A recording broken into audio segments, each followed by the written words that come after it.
JM Piang after performance, Zamboanga Mall halos magka-stampede, Mega Magazine nila JM inilabas.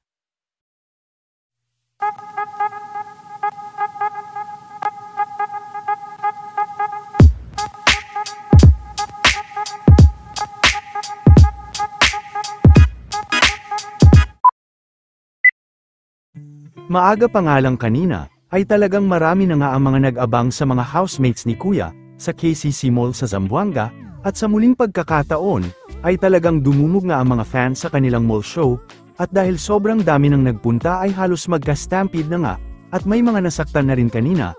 Mabuti na lang at nakontrol din ang kaguluhan sa mga tao dahil sa siksikan sa mall.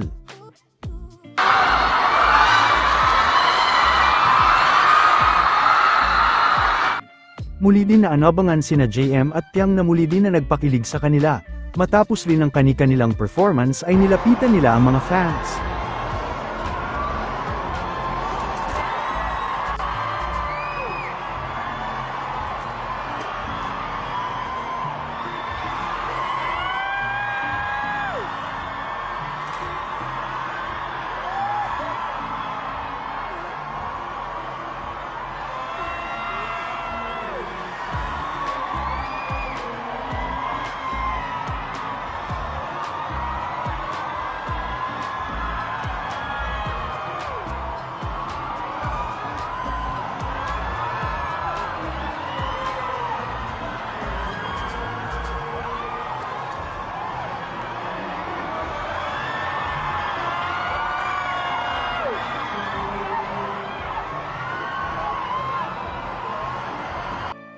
Ginulat naman ng Mega ang lahat sa paglabas ng magazine kung saan ay magkakasama nga sina JM Piang at Jazz and Dylan.